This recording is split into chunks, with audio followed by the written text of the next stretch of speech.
Bonjour mes amis Sagittaires, j'espère que vous allez tous très bien. Moi je suis très heureuse de vous retrouver pour votre tirage général. Ceux qui me découvrent, eh bien soyez la bienvenue, cette chaîne est bien évidemment la vôtre. Alors mes amis Sagittaires, j'ai envie de vous dire, mais c'est quoi ce Big Bang là? C'est incroyable, vous avez 1, 2, 3, 4 arcanes majeurs, dont le pape, l'ermite, la mort, le monde. Il y a une reine de bâton, le roi de bâton, on a du bâton, on a beaucoup de bâtons et un petit peu de 7 de denier. Bon, soit, mais c'est tout feu tout flamme, c'est la révolution dans votre tête, c'est un nouveau démarrage.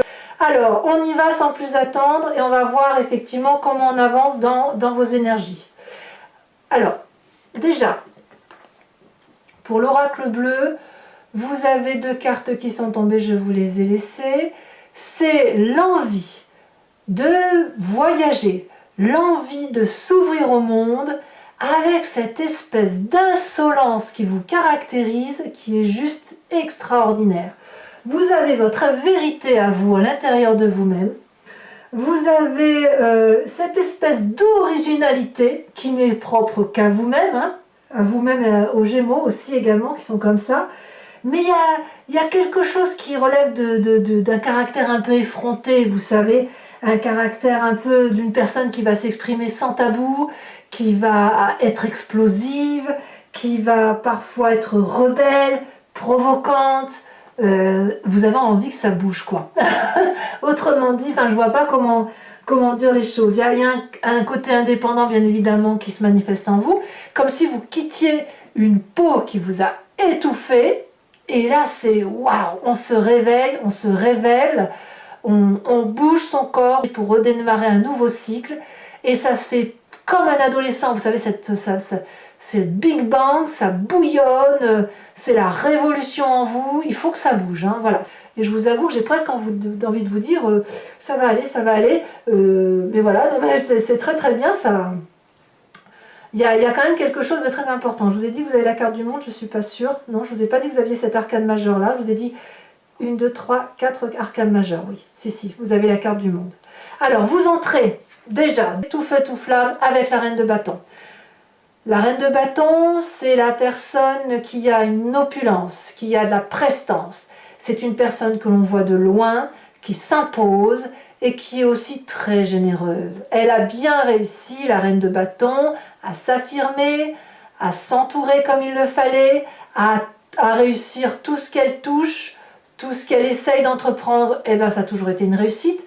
Donc vous avez cette énergie-là, entreprenante, bienveillante, généreuse,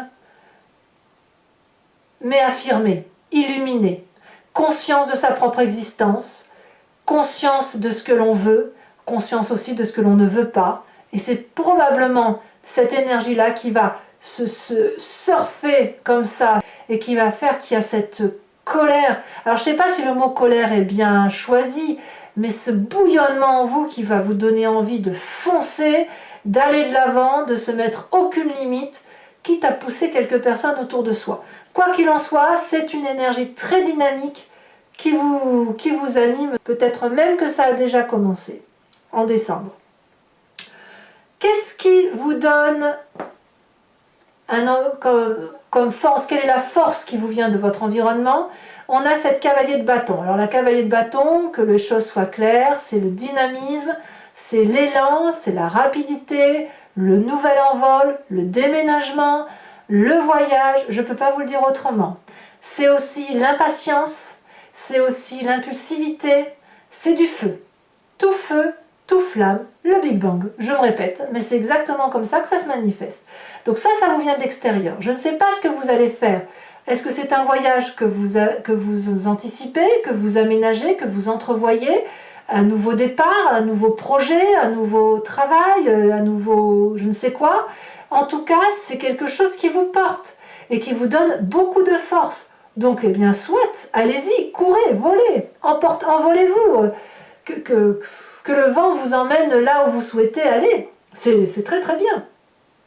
Environnement défavorable, le pape. Alors, c'est ça, la révolution ici, je la ressens dans le pape, c'est-à-dire que attention à cette insolence que vous pourriez avoir à croire que vous avez raison sur tout. L'environnement extérieur vous est tellement favorable, vous porte tellement de l'avant, comme si vous étiez un tsunami à vous-même, que c'est au point où il est possible que vous pensiez détenir des vérités qui soient justes. Alors attention peut-être à ne pas non plus trop vous laisser porter, à ne pas avoir trop confiance pour ne pas signer tout et n'importe quoi, à lire entre les lignes. Mais ce que j'ai le sentiment, c'est que c'est plutôt que vous avez cette insolence de penser que vous pouvez être celui qui va dire aux autres la conduite à avoir, la conduite à tenir et à enseigner des vérités. Là, on va vous dire que ça va peut-être être mal perçu.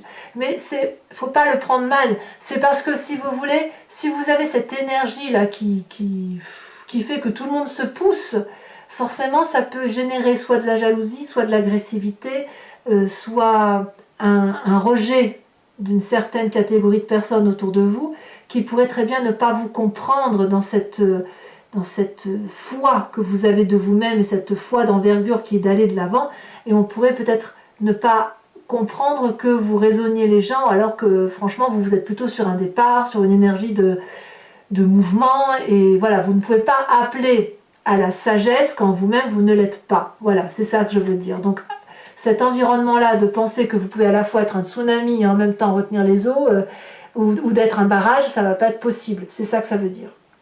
Qu'est-ce que vous vivez dans le présent? Bah, clairement, c'est la mort. Hein. Clairement, vous changez de peau. Je ne peux pas vous le dire autrement. Vous dites adieu à une situation, vous êtes comme le papillon qui est sorti de sa chrysalide, comme ça pourrait être quoi également, comme la fleur qui s'ouvre, comme l'oiseau qui sort de son nid. Il y a quelque chose qui se passe en vous qui relève d'une métamorphose complète. Alors effectivement, peut-être que vous sortez avec cet épuisement de vous dire stop, je n'en peux plus, j'ai besoin de vivre ma vie, je n'en sais rien. En tout cas, clairement, il y a la mort autour de vous qui ne doit pas être vue comme une mort physique, c'est plutôt une mort intellectuelle, cérébrale, qui vous oblige effectivement à reprendre le contrôle d'une vie, mais en acceptant de grandir, de changer de peau et d'aller vers quelque chose qui vous soit voilà, nouveau. C'est le papillon qui se réveille, quoi. C'est votre personnalité qui s'émerveille. Vous changez de cycle, littéralement. Alors on va tout de suite aller dans votre passé, parce que ce qui repasse, ce qui remonte à la surface, c'est justement ce monde. La mort, je vous dis, c'est un changement de peau. Et vous pensez à cette période où vous aviez tout. Le monde, c'est la carte de la réussite. Fin d'accomplissement, fin de cycle heureux, fin de cycle épanoui, et début d'une nouvelle ère, d'un nouveau démarrage. Donc clairement, on voit que dans votre environnement favorable, vous partez pour quelque chose d'autre, et vous pensez en même temps à cette joie passée où vous aviez tout, où vous étiez accompli, réalisé, où tout allait bien dans votre vie, et c'est grâce, je dirais, à ce changement que vous opérez en profondeur dans votre vie, que ça fait émerger en vous des souvenirs de ce qu'il y avait de bon dans votre passé, de je fonce, je vais de l'avant et rien ne peut m'arrêter. Et c'est pour ça que vous pouvez accueillir cette mort aujourd'hui avec aisance, parce que vous l'avez déjà vécu dans un passé plus ou moins proche. Et ouais, je vois pas de tristesse, vraiment. Pour moi, j'allais dire peut-être que certains d'entre vous vont rencontrer des décès autour de vous, mais je crois pas. Parce qu'il y a un tel dynamisme, il y a une telle revanche sur la vie qui se manifeste en vous, que forcément ça ne peut être que du bon. C'est plutôt vous, à l'intérieur de vous, où on sent que vous sortez d'une période comme si vous aviez été enfermé de longue date, et que là, que ça explose et vous... excusez-moi l'expression, mais c'est l'alien qui sort en vous, de vous, quoi, voyez.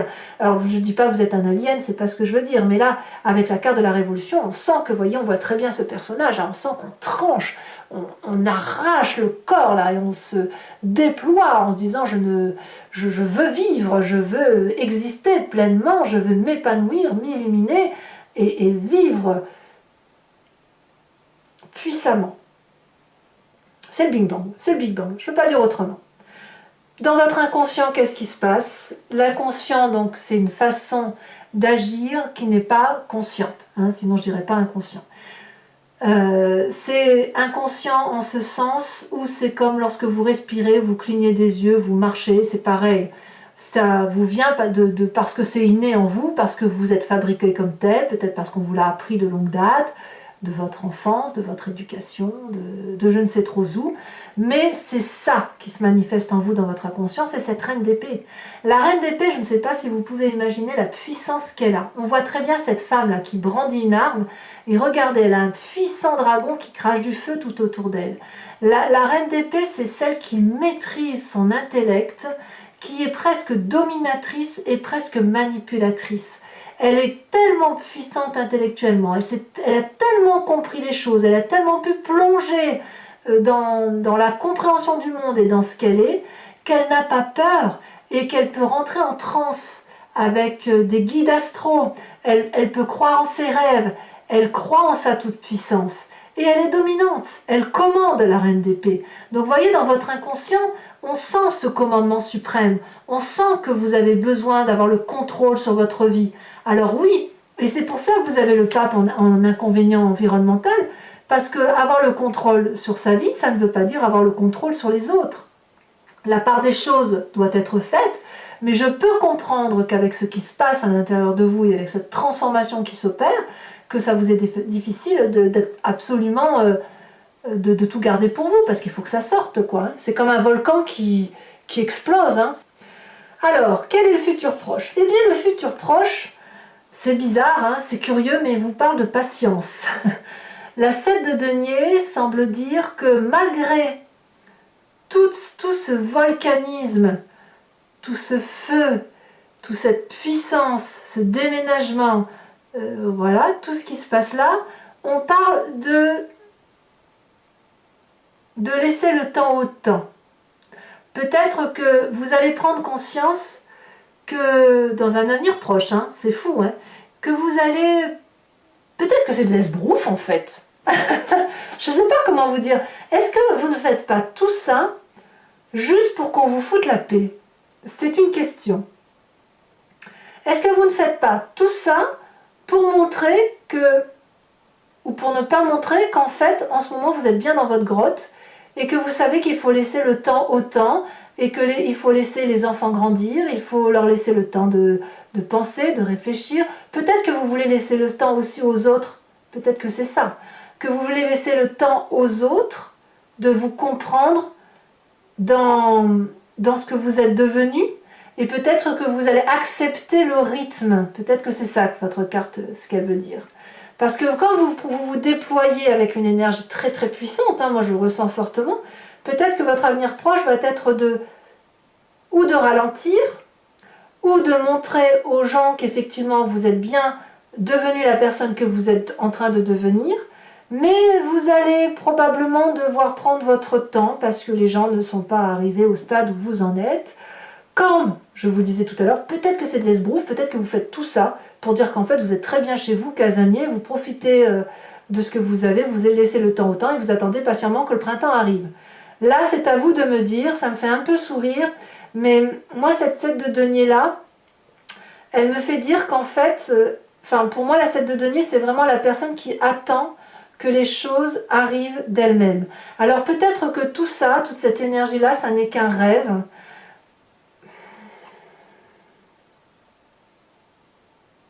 ou un investissement. En tout cas, ce qui est sûr, c'est que le Big Bang, il s'opère bien en vous. Le changement, il est bien en vous. Cette puissance, elle est là. Elle demande qu'à se manifester. Ouais. Cette 7 de denier-là, vous allez peut-être être ralenti, ou peut-être que c'est un rêve de réalisation de soi avec cette 7 de denier. Ou alors, ce qui pourrait vous ralentir dans toute cette entreprise, c'est l'aspect financier qui va vous dire, oui, mais après avoir bien envisagé plein de choses à faire, il va falloir revenir à quelque chose de raisonnable, qui va falloir vous dire, bah oui, mais pour obtenir ce que vous voulez, il va peut-être falloir travailler, gagner de l'argent, je sais pas. Hein. J'aimerais beaucoup que vous me disiez ce que vous en pensez, et on verra aussi sur Vimeo comment ça s'articule tout ça. pourquoi je vous dis, on viendra sur votre état d'esprit, tout ça, mais pourquoi je vous dis, et si tout ça n'est pas de l'esbrouf, à supposer que ça en soit, bien évidemment, ne vous froissez pas avec ce que je vous dis, c'est parce que vous avez cette 7 d'épée dans la famille et les amis. Est-ce que vous avez envie de briller aux yeux des autres, de ceux qui vous sont proches, ou est-ce que vous vous méfiez suffisamment de ceux qui vous sont proches pour leur faire croire que vous êtes assez insolent, que vous pouvez vous débrouiller tout seul, que vous pouvez partir, que vous pouvez changer de peau, que vous pouvez tout contrôler, que vous avez déjà fait ça, que vous êtes quelqu'un de puissant, de machin, de ci, de là. En tout cas, là, on voit qu'il y a de la méfiance.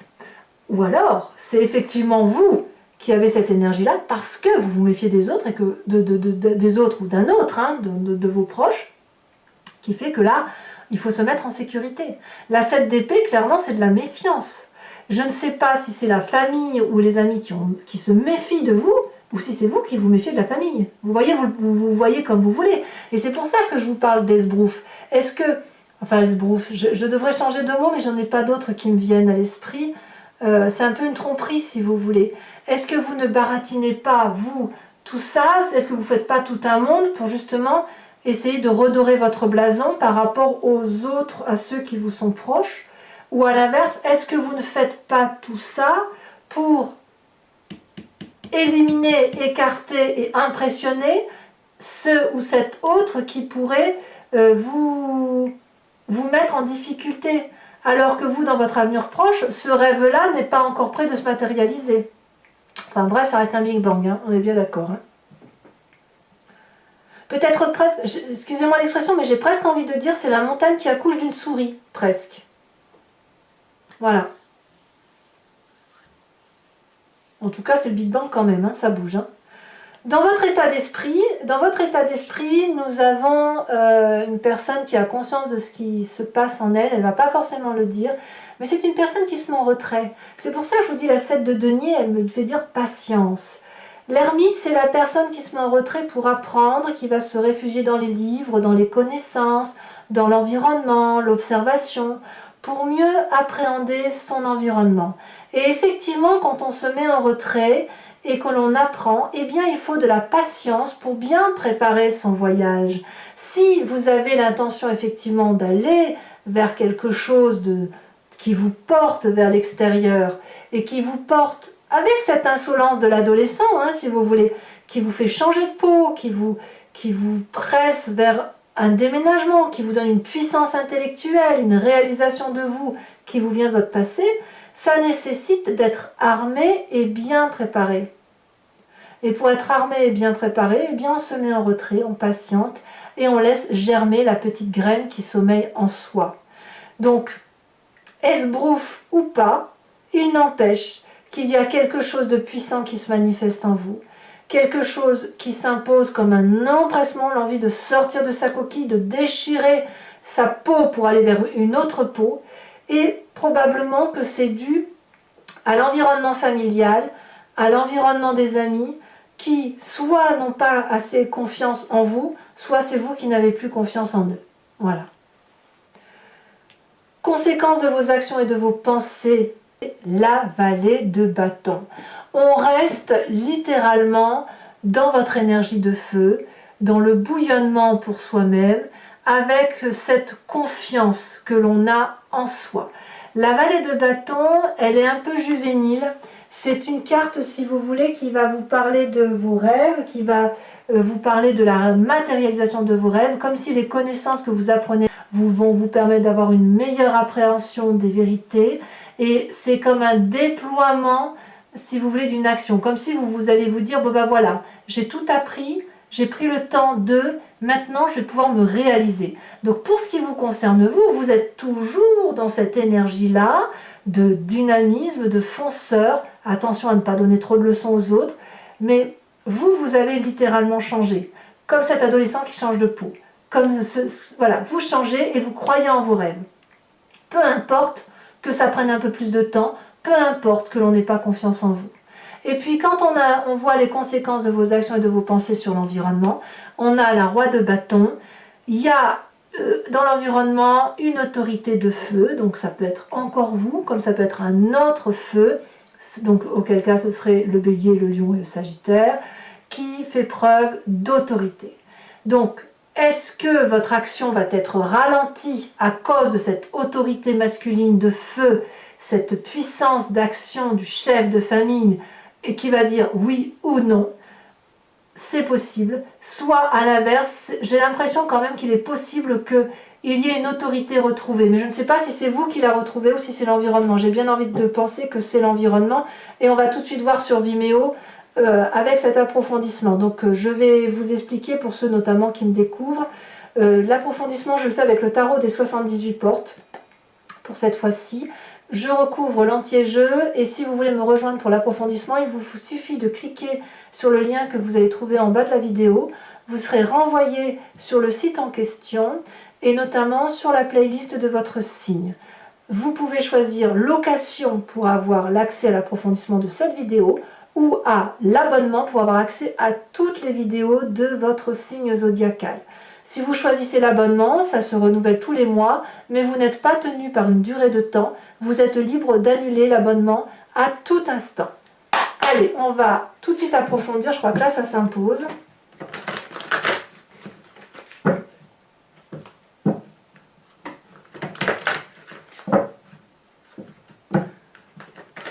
On va voir effectivement comment ça s'articule tout ça. Allez, pour mes amis Sagittaires. Alors, qu'est-ce qu'on a avec cette reine de bâton? Bah déjà, vous voyez, ça veut parler. Hein. Qu'est-ce qu'on a sur cette magnifique reine de bâton? Je ne vais pas tout mettre quand même. Ceci dit, je peux, si je peux. Reine de bâton et 3 de bâton. Je vous la mets parce que vous voyez, cette puissance de reine de bâton, elle ressort 2 fois. Donc j'ai bien envie de vous la mettre. Hein. Clairement, vous vous réveillez. Hein. Qu'est-ce qu'on a sur cet environnement favorable qui parle de déménagement, de départ, d'élan, de rapidité? On a la 10 de bâton. Wow. Ouais. Sur l'environnement défavorable avec le pape, nous avons la roi de coupe. Attention à vos émotions. Sur le présent avec cette carte de la mort, alors qu'est-ce qu'on va avoir avec cette mort? Comment ça va se manifester? Oh, le pendu. Eh oui, ben oui, hein. On regarde les choses différemment. Sur votre inconscient avec cette reine d'épée, nous avons... Sachez aussi que la force, quelle puissance. Sachez aussi que je rajoute un des cartes hein, sur Vimeo lorsque le tirage ne me semble pas assez approfondi ou quand je veux en savoir un peu plus. Sur le passé, nous avons la reine de denier. Ouais, c'est quand même une reine, hein, c'est pas rien. Sur votre futur proche, alors nous y voilà. Ah, elle a sauté pas qu'un peu. On a la 7 de denier et on a la 6 de denier. Sur votre état d'esprit,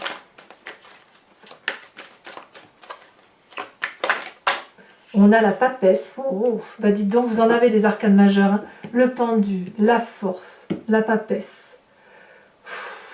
Qu'est-ce que ça bouge? Sur oui, la famille et les amis, on a la 5 de denier. Ouais, donc clairement, c'est pas top avec la famille et les amis. Ou certains d'entre eux, bien évidemment. Conséquences de vos actions et de vos pensées sur vous-même. Regardez. Le fou. Non, mais qu'est-ce que vous faites comme tirage? Oh, impressionnant. Et enfin, conséquences de vos actions sur l'environnement, sur la roue de bâton. Regardez, on a les étoiles. Encore une arcane majeure. Alors, je vais rajouter une carte, une dernière carte. Attention à ne pas finir épuisé quand même intellectuellement, hein, avec cette 10 d'épée qui est en dos de deck.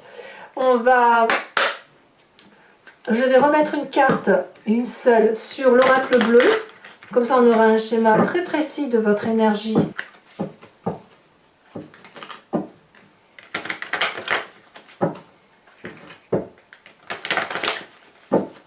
Hop. Alors, sur le voyage et la révolution, non, je ne vais pas les mettre à 3. Ouf, l'élévation. Ben voyons. Ouf, et ben dites donc, ça déménage avec mes amis Sagittaires. Alors, je vous propose également, toujours pour ceux qui me suivent sur Vimeo, de réfléchir à une question précise et j'y répondrai avec le grand jeu de Mademoiselle Lenormand, après avoir tiré 5 cartes.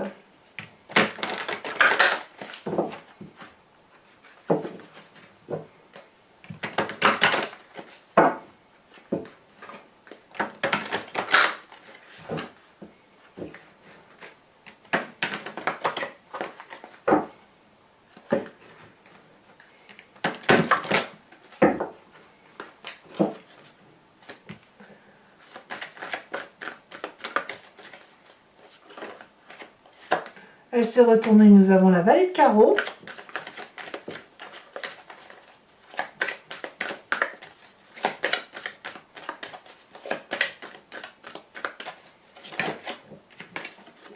Nous avons la 10 de trèfle.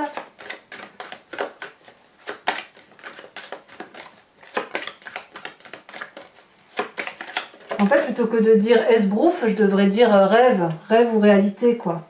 Nous avons la 8 de cœur. Voilà, ça parle quand même beaucoup d'émotions, hein. Nous avons la 8 de cœur. Non, on a la 8 et la 10 de cœur, pardon. 10 de cœur, oui, ça parle beaucoup d'émotions.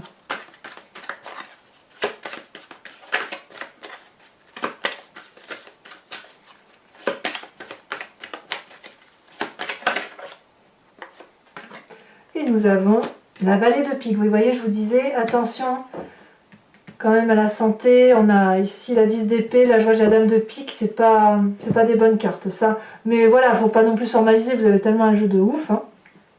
Enfin, toujours pour vous mes amis Sagittaires, je vais tirer une carte de l'oracle des druides qui va, si vous voulez, vous proposer de vous recentrer sur une énergie animalière, un instinct de l'animal que nous avons forcément en nous puisque nous venons tous de la même genèse, hein, mais qui est dilué par toutes nos capacités, toute notre façon d'être à nous les humains. Et là, nous inspirer de l'énergie d'un animal nous permet de revenir à une source qui nous aide à passer, si vous voulez, à nous concentrer sur l'animal et à passer au mieux les événements qui se présentent à nous. Allez, c'est parti.